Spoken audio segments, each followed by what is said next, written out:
Praise Lord. मेरा नाम John Stevenson. आप लोगों के लिए सुसमाचार लेके आता हूँ। आज का सुसमाचार हम देखेंगे सबोपदेशक और उसका तीसरा अध्याय। ये सबोपदेशक दाऊद के पुत्र सुलेमान ने लिखा और अध्याय 3 के अंदर ये पूर्ण रूप से हमें बता रहा है कि आपके जीवन के अंदर जो भी घटनाएं हो रही हैं उसके पीछे परमेश्वर का एक नियत समय है।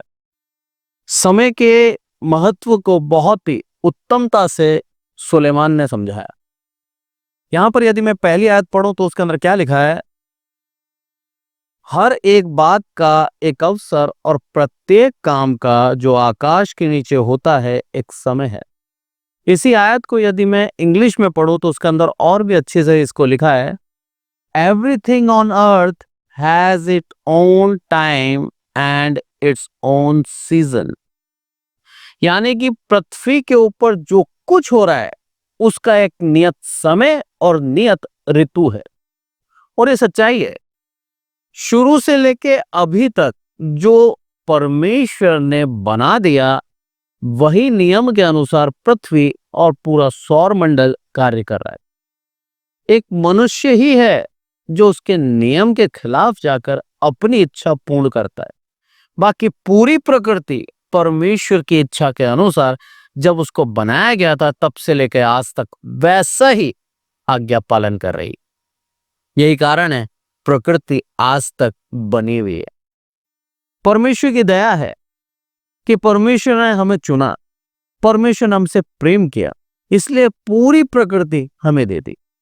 आज प्रभु का वचन हमें सिखा रहा है कि आपके जीवन के अंदर जब परेशानी, जब आपके जीवन के अंदर आप हताश हो चुके हैं, परेशान हो चुके हैं, आप मांग रहे हैं, काफी साल से आपकी प्रार्थनाओं का उत्तर नहीं मिला है, मेरा प्रभु आज आप समझा रहा है कि उसका एक नियत समय है।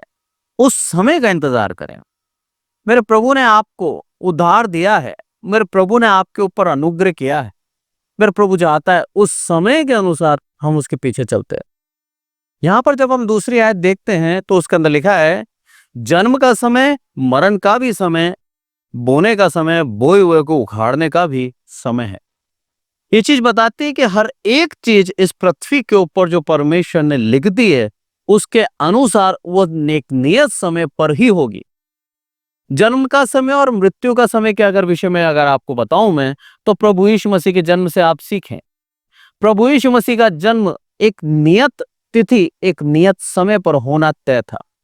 प्रभु यीशु मसीह के जन्म के होने से पूर्व 400 साल परमेश्वर की खामोशी रही और इसका सबसे बड़ा कारण था पाप बढ़ता गया, अधर्म बढ़ता गया। जब अधर्म और पाप बढ़ेगा, मेरा प्रभु यीशु मसीह उस समय कार्य जरूर करेगा, वो आएगा। ये सच्चाई है। आज प्रभु यीशु मसीह पूर्ण रूप से खामोश हैं। आज प्रभु यीशु मसीह अन्याय होते हैं, आंख बंद कर लेते हैं, सह रहे हैं। उसका सबसे बड़ा कारण है उनका दूसरा आगमन नजदीक है। आज कई चर्चेस के अंदर आराधनाओं को बीच में रोक दिया जाता है। अभी कुछ ही दिन पहले मैंने महाराष्ट्र का एक यूट्यूब पे मैंने एक वीडियो देखा जिसके अंदर महाराष्ट्र के एक पुलिस स्टेशन के अंदर वहां पर आराधना करते हुए मसीह भाई दिखे। उसका कारण था वहां के लोगों ने उनकी कलीसिया बंद कर दी, तो उन लोगों ने प्रोटेस्ट करते हुए पुलिस स्टेशन के अंदर ही आराधना करी। परमेश्वर के लोगों को सताया जा रहा है, विश्वासियों को मारा जा रहा है, विश्वासियों को प्रताड़ित किया जा रहा है, और मेरे प्रभु यीशु मसीह खामोश है। उसका सबसे बड़ा कारण है प्रभु यीशु मसीह का द्वितीय आगमन नजदीक है। आज प्रभु हमें समझा रहा है, सिखा रहा है कि उसके समय का हम इंतजार करें। आपके जीवन में दुख, मुसीबत, परेशानी आती है, आपके जीवन में प्रार्थना करते करते आप बोर हो चुके हैं, परेशान हो चुके हैं, आपकी प्रार्थनाएं सुनी नहीं जा रही, आप पास्टर पे पास्टर बदलते जा रहे हैं, आप अलग अलग जाके प्रार्थनाएं करा रहे हैं, और उसके बावजूद भी आपके जीवन के अंदर कोई परिवर्तन नहीं है। आप जान लीजिए प्रभु आपसे आज कह रहा है, शांत रहकर उसके ऊपर धीरज रखें। अगर यशायाह निकालें, यशायाह उसका 30वां अध्याय और उसका 15वीं आयत में क्या लिखा है? प्रभु यहोवा इस्राएल का पवित्र यों कहता है, लौटाने और शांत रहने में तुम्हारा उद्धार है, शांत रहने और भरोसा रखने में तुम्हारी वीरता है, परंतु तुमने ऐसा नहीं किया। प्रभु हमें सिखा रहा है कि हमारी वीरता है, हम शांत रहते हैं तो प्रभु चाहता है हम पूर्ण रूप से प्रभु की इच्छा का पालन करते हुए हम शांत रहें, क्योंकि उसी में हमारा उद्धार है और वही हमारी वीरता है। अपने जीवन के अनुभव से देखें, जब आपको कोई परेशान करता है, जब आपको कोई चिढ़ाता है और आप उसका विरोध नहीं करते, उसका प्रत्युत्तर नहीं देते, वो इंसान अंदर ही अंदर खलबला जाता है। वो इंसान अंदर ही अंदर चिढ़ता है कि ये व्यक्ति मेरे से लड़ क्यों नहीं रहा। आज प्रभु हमें सिखा रहा है कि हर एक बात का समय है, इस चीज को हम गांठ बांध ले और परमेश्वर की योजना के ऊपर विश्वास करते हुए आप आंख बंद करके चले। यहाँ पे लिखा जन्म लेने का समय और मृत्यु का भी समय। प्रभु यीशु मसीह के जन्म के विषय में पहले से ही भविष्यवाणी हुई थी और उसका जन्म तय तिथि पर होना अवश्य था। जो लिखा है सुलेमान ने पवित्र आत्मा की सहायता से वो चीज पूर्ण रूप से सिद्ध होती है प्रभु यीशु मसीह के जन्म को लेकर। मरने का समय के विषय में बताऊं तो प्रभु यीशु मसीह के मरने का समय भी फिक्स था, तय था। यदि दानियल की किताब हम देखें तो उसके अंदर एंटी क्राइस्ट जब आएगा इस पृथ्वी के ऊपर अत्याचार करने, उसके पास पूर्ण रूप से 3.5 साल का अधिकार रहेगा। वो हर एक प्रकार से लोगों को परेशान करेगा और दुख देगा। वचन कहता है जिस तरह से एक गर्भवती माता अपने बच्चे को पैदा करने समय बहुत ज्यादा दर्द में रहती है, पर जैसे ही उसका बच्चा उत्पन्न होता है वो सारे दर्द भूल जाती है, वैसे ही प्रभु यीशु मसीह के आगमन के समय हम सारे क्लेशों को भूल जाएंगे। सोचिए आप क्या पीड़ा होती है, वो उस पीड़ा में से होकर गुजरती है मां, तब जाके उस बच्चे का मुंह देख पाती है। आज हम प्रभु यीशु मसीह के दूसरे आगमन का इंतजार कर रहे हैं, पर उस पीड़ा में से होकर गुजरना नहीं चाहते। पर मेरा प्रभु वचन के अंदर साफ कहता है, मत्ती उसके 24 में लिखा हुआ है कि तुम्हें किस तरह से उसका इंतजार करना है, पूर्ण विश्वास के साथ, पूर्ण ईमानदारी के साथ उसका इंतजार करना है। वो तिथि तय है, वो ऋतु भी तय है। इसलिए बोलता है वहां पर साफ साफ कि प्रार्थना करना कि वो क्लेश के दिन जाड़े में यानी कि सर्दी के समय ना आए। हमें प्रार्थना करनी है कि मेरा प्रभु जब वो आएगा वो समय वो जाड़े का, वो सर्दी का ना हो, नहीं तो क्लेश और बढ़ जाएगा। प्रभु यीशु मसीह आज के वचनों से हमें सिखाता है कि हर एक बात का एक निश्चित समय है, उस समय का हम पूर्ण रूप से शांति के साथ इंतजार करें। प्रभु यीशु मसीह के अगर गाड़े जाने के विषय में, उसके सलीब के ऊपर बलिदान के विषय में कहूं तो उसका भी समय नियत था। प्रभु यीशु मसीह कई बार यरूशलेम आकर आराधनालयों के अंदर सुसमाचार सुनाया, उसने रोगियों को चंगा किया, लोगों के अंदर से दुष्टात्माएं निकाली और पूर्ण रूप से परमेश्वर की इच्छा के अनुसार उसने हर एक कार्य किया, पर उस समय उसको पकड़ा नहीं, क्योंकि प्रभु बोलता था अभी मेरा समय नहीं आया। आज हमें पूर्ण रूप से जानना है ये समय बहुत ही बलवान है, क्योंकि परमेश्वर ने इस समय को निर्धारित कर रखा है। परमेश्वर ने आपकी जिंदगी को पूर्ण रूप से अपनी पुस्तक में लिख रखा है। उसको मालूम है कितने दिन तक अगर ये धीरज धरेगा तो इसके जीवन में वो विश्वास, इसके जीवन में वो आशीष ये पाएगा। आपके जीवन में वो आशीष, यदि आप धीरज रखोगे और परमेश्वर विश्वास करोगे तो ही आशीष के वो भागी हो गया। प्रभु आज हमें सिखा रहा है। इस्राएलियों के जीवन से यदि हम सीखें तो अब्राहम को पहले ही कह दिया था तेरे वंश 400 साल की गुलामी में जाएंगे। ये समय बता दिया था उस समय कि 400 साल ये गुलामी में ही रहेंगे। क्या 400 साल तक परमेश्वर को बिल्कुल भूल गए थे वो लोग? मैं समझता हूं नहीं भूले। वो परमेश्वर की आराधना, परमेश्वर की स्तुति, परमेश्वर के लिए प्रार्थना किया करते थे। उसका सबसे बड़ा कारण, क्योंकि जब परमेश्वर ने मूसा को भेजा, बोला जाओ उनका छुटकारा कर, तो उसी समय हारून को भी वहां से भेजा, बोला मूसा के मिलने तू मार्ग में जा। और हारून के लोग सारे परमेश्वर के ऊपर विश्वास करने वाले लोग थे, तो उनको उनके पिता ने सिखाया होगा और उसके पिता ने उसके पिता को सिखाया। तो ये वंशावली के अनुसार ये परमेश्वर का भय मानते आ रहे थे। परमेश्वर ने इनको जो सिखाया उसके अधीन ही चल रहे थे ये। पर जो समय तय था इन लोगों के लिए कि तुम्हें गुलामी में रहना है, इस कारण से वो गुलामी में ही थे। आज आपके और मेरे जीवन के लिए प्रभु ने क्या लिख रखा है आपको और मुझे नहीं मालूम, पर जिस भी अवस्था में रखा है प्रभु ने, धन्यवाद दें, प्रभु की संगति और प्रभु की अगुवाई उस अवस्था में है आपके साथ। इसी वचन को हम और गहराई से सीखते हैं। क्या बोलता है? बोने का समय है और बोए हुए को उखाड़ने का भी समय। इंग्लिश में यदि पढ़ूं तो उसका तो लिखा है there is a time for birth and death, planting and reaping. जो बोया गया है उसको काटने का समय भी है। यह है परमेश्वर की दया कि परमेश्वर ने हमें चुना। परमेश्वर के पुत्र प्रभु यीशु मसीह ने बोए वचन, और वो वचन आज हमारे साथ में है। आज उसका प्रतिफल हम देख रहे हैं। जो प्रभु यीशु मसीह करके गए, उस परमेश्वर के पुत्र का जो काम था, आज उस काम का प्रतिफल देख रहे हैं हम, कि पूरे संसार के अंदर सबसे ज्यादा मसीह है। जो कार्य प्रभु यीशु मसीह ने करे थे, उस कार्य का आज प्रतिफल हम देख रहे हैं। आज प्रभु हमें सिखा रहा है, हर एक बात का प्रतिफल है, हर एक बात का समय है, उस समय का हम इंतजार करें, धीरज रखें। प्रभु चाहता है हम धीरज के साथ परमेश्वर की बाट चुनें। प्रभु की यही इच्छा है। आज के वचन से प्रभु हमें सिखाता है हर एक बात यहाँ पर लिखा हुआ है। सुलेमान राजा जो परमेश्वर का अभिषिक्त था, सुलेमान राजा जिसको परमेश्वर ने दुनिया के अंदर सबसे ज्यादा बुद्धि सुलेमान राजा को दी, और लिखा है कि ना तेरे से पहले कोई था, ना तेरे बाद कोई होगा। आज हम पृथ्वी के अंदर सबसे बुद्धिमान आइंस्टीन को समझते हैं, जो एक वैज्ञानिक है, जिसने कई विज्ञान के सूत्र दिए, जिसने कई विज्ञान की बड़े बड़े आविष्कार किए। आज उससे भी अधिक बुद्धिमान सुलेमान राजा था, बाइबल कहती है। परमेश्वर ने उसको चुना था, परमेश्वर ने उसको बुद्धि दी थी।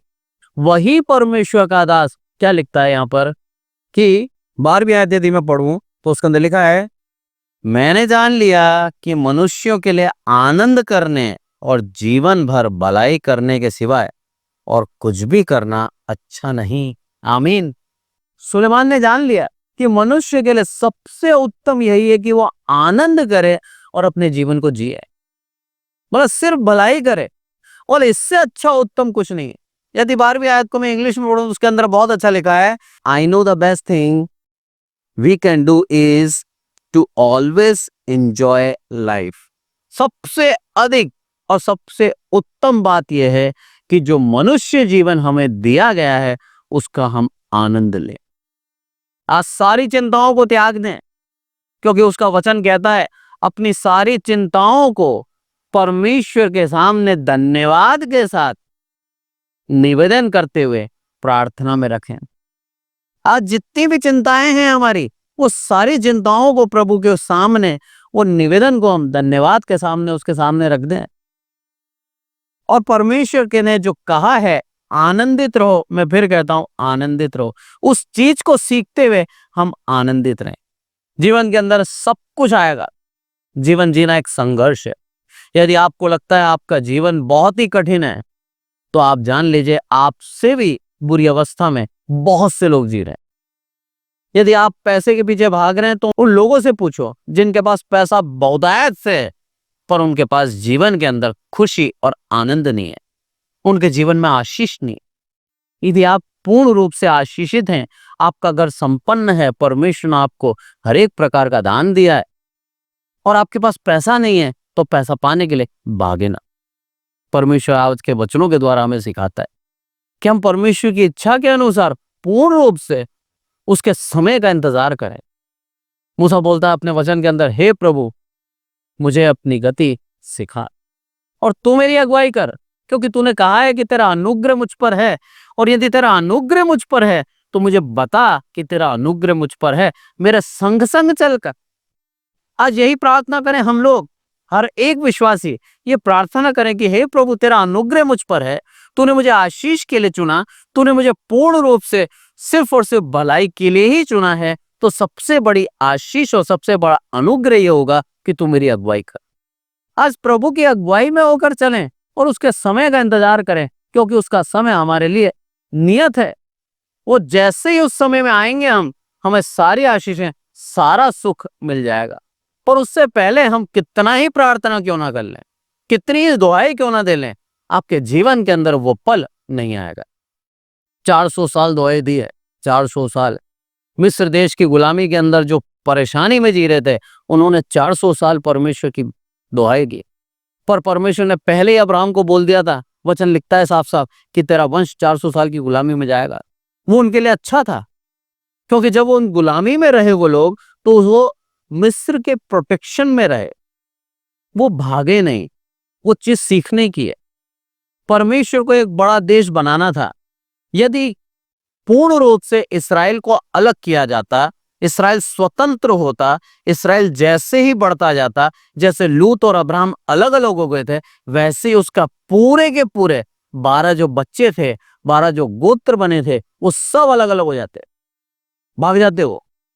वो एक देश, एक यूनिटी नहीं रहता। इस कारण से परमेश्वर ने 400 साल की गुलामी दी, क्योंकि 400 साल के अंदर बायोलॉजिकली वो 20 लाख के करीबन हो गए थे। कहां 71 लोग गए थे, 70 लोग कहां मिस्र में गए थे, जब गोशेन में वो लोग रहते थे और यूसुफ उनका वहां का प्रधानमंत्री था। यूसुफ ने बुलाया था अकाल के समय पे, और परमेश्वर की दया देखिए, परमेश्वर ने उनको वहां रखा। 400 साल की गुलामी में एक देश का रूप दे दिया उनको। अब वो इतना बड़ा झुंड हो चुका था कि लोग बाग उनकी संख्या से ही डरते थे, और परमेश्वर की दया देखिए, उनको एक साथ रहना आ गया था। कारण था, एक साथ उन्होंने दुख सहा था, एक साथ बंधुआई में थे, एक साथ आजाद हुए थे।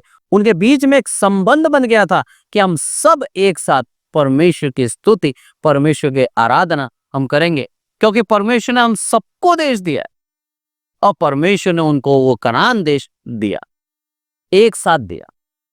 पूरे के पूरे गोत्र एक साथ बसाए, और वो पूरा देश आज भी वहीं स्थित है जहां परमेश्वर ने उनको 5000 साल पहले दिया था। ये परमेश्वर की दया है।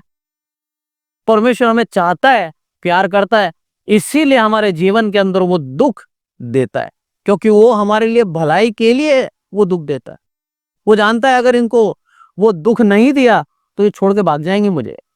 इस कारण से वो दुख के अंदर हमें बनाए रखता है, ताकि हम निरंतर उसके सामने आए, घुटने टेकें और परमेश्वर से प्रार्थना और निवेदन करें। प्रभु आज के वचन से हमें सिखाता है, हर एक बात के पीछे जो इस पृथ्वी पर होती है उसका एक नियत समय है। इसलिए परमेश्वर से जल्दबाजी ना करें। परमेश्वर से मांग के हम ये ना बोलें प्रभु कब देगा। परमेश्वर का समय का इंतजार करें और धन्यवाद दें उसका, हे प्रभु तूने मुझे चुना, और मुझे समझ और बुद्धि दे कि तेरे समय तक शांत मन रखकर धीरज के साथ तेरी बाट जो। प्रभु ये चाहता है आज हमसे। आज के वचन से प्रभु हम सबको आशीषित करे। आज जो प्रभु ने हमें सिखाया कि हर एक चीज का एक समय है, हर एक चीज का एक नियत टाइम है, इस कारण से परमेश्वर हमें आशीष देता है। आपको बताऊं मैं, ये जो जून का महीना चल रहा है, इस्राएली लोगों के कैलेंडर के अनुसार ये महीना तामुज का है। तामुज एक ऐसा महीना जहां पर व्हीट और ग्रेप्स की हार्वेस्टिंग होती है, कटाई होती है, और पहली उपज परमेश्वर को अर्पण की जाती है। आज वो समय है यहूदियों का। आज प्रभु हमें सिखा रहा है कि हमारा जो पहली उपज है वो हम प्रभु को दे दें, प्रभु की इच्छा के अनुसार अपने जीवन को चलाएं। सबसे प्रथम हम प्रभु को रखें, और सबसे पहला जो समय है हम उठते ही परमेश्वर को धन्यवाद दें। प्रभु आज यही चाहता है हमसे। दाऊद राजा बोलता है, हे प्रभु भोर होते ही मैं तेरी आराधना करता हूं, भोर होते ही मैं तेरा नाम का धन्यवाद देता हूं, मैं जागता हूं, क्योंकि जैसे ही वो किरण इस पृथ्वी पे आती है, जैसे ही वो ज्योति इस पृथ्वी पे आती है, मेरा प्रभु मैं जागता हुआ तेरा इंतजार करता हूं। आज हमें वैसे ही प्रभु का इंतजार करना है, मेरे प्रभु की ओर निगाह करनी है, मेरे प्रभु की ओर पूर्ण रूप से इंतजार करना है कि मेरा प्रभु मेरे जीवन के अंदर जो भी पल दे रखे उसके पीछे उसकी योजना है, और वो योजना बहुत ही गंभीर है, वो योजना हमारे लिए भले की है। इस कारण प्रभु हमें बोलता है, धीरज से मेरा इंतजार कर, क्योंकि तू नहीं जानता तेरे भविष्य क्या है। मैंने तेरा भविष्य लिखा है और वो बहुत अच्छा लिखा है। विश्वास कर मुझ पर और परमेश्वर की योजना के ऊपर धीरज से शांत होकर मन लगाए रहे।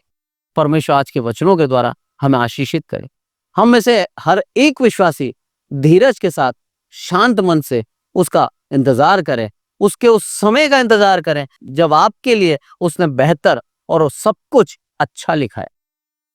वो समय जब आपको आशीष देना चाहता है, उस समय का इंतजार करें, उस मार्ग पे बने रहें, मार्ग छोड़कर ना भागें। यदि मार्ग छोड़कर आप चले गए तो जो आशीष आपके लिए रखी गई थी वो आशीष आपको नहीं मिल पाई। इस्राएलियों के जीवन से हम सीख सकते हैं। मिस्र से कनान देश की दूरी मात्र 11 दिन की थी, अगर हम पैदल चल के जाएं तो। पर 40 साल बाद वो समय जो लिखा हुआ था उस समय पर उनको वो मिला। उसका सबसे बड़ा कारण था उनका रिबेलियन होना, उनका विरोधी होना। वो विरोधी थे, परमेश्वर से विरोध करके भागते थे, परमेश्वर के खिलाफ खड़े होते थे। परमेश्वर ने उनको कई बार जंगल के अंदर ताड़ना दी, कई बार उनको जान से मार डाला, कई बार महामारी से उनको मार डाला गया, कई बार सांप के डसने से वो लोग खत्म हुए। पर परमेश्वर ने जो वादा किया था उस वादे के अनुसार परमेश्वर उन लोगों को, उनके संतानों को कनान देश लेके गया। आज परमेश्वर ने आपसे वादा किया है आपको स्वर्ग राज्य देगा। यदि आप स्वर्ग राज्य जाने के योग्य बनना चाहते हैं तो उसके वचनों के ऊपर पूर्ण विश्वास करके धीरज के साथ शांत मन से उसके ऊपर इंतजार करें, उसके उस उद्धार के कार्यों के ऊपर विश्वास करें कि उसने आपके लिए कर दिया है। आपके संतानें भी उस स्वर्ग राज्य में जाएंगे यदि आप पूर्ण रूप से परमेश्वर के करीब बने रहे तो। परमेश्वर आज के वचनों से हमें यही सिखाता है कि हम पूर्ण मन से धीरज के साथ उसके ऊपर विश्वास करके उसकी राह देखें। आज के सुसमाचार से प्रभु हम सबको आशीषित करें। आइए प्रार्थना करें। हे मेरे प्रभु, आपका बहुत बहुत धन्यवाद देते हैं मेरे प्रभु, आदर महिमा आपको देते हैं मेरे प्रभु। प्रार्थना करते हैं विशेष करके मेरे प्रभु आपकी दया, आपकी करुणा के लिए मेरे प्रभु। आपने हमें चुना और एक नियत समय पर मेरे प्रभु आप हमें उद्धार का मार्ग देंगे मेरे प्रभु। एक नियत समय पर मेरे प्रभु आप हमें आशीष देंगे मेरे प्रभु। हमारी जो रुकी हुई प्रार्थनाएं हैं उन सारी प्रार्थनाओं को आप उत्तर देंगे मेरे प्रभु। हमें विश्वास के साथ शांत मन से आपके ऊपर पूर्ण विश्वास करके धीरज के साथ आपकी राह देखें मेरे प्रभु। आदर मान आपको देते हैं मेरे प्रभु। जितने भी सुनते हैं ऑनलाइन हर एक को आशीषित करना, हर एक के मन में धीरज देना, कोई भी आपका मार्ग छोड़ के ना भागे मेरे प्रभु, बल्कि आपके ऊपर पूर्ण विश्वास करके अपने जीवन को चलाए मेरे प्रभु। आपने सबको चुना है मेरे प्रभु, आपकी दया सब पर हुई है मेरे प्रभु। आप सबसे प्यार करते हैं मेरे प्रभु। आपका बहुत बहुत धन्यवाद मेरे थे। आदरमान आपको देते हैं मेरे प्रभु। हम घटे आप पढ़े। आपने हमारी विनती सुनी इसलिए आपका बहुत बहुत धन्यवाद। प्रभु यीशु मसीह के नाम से मांगते हैं, आमीन। और अब हमारे प्रभु यीशु मसीह का अनुग्रह, पिता परमेश्वर का प्रेम, पवित्र आत्मा की सहभागिता हम में से प्रत्येक के जीवन के अंत तक होती रहे। आमीन, आमीन, आमीन। Praise the Lord. Thank you so much.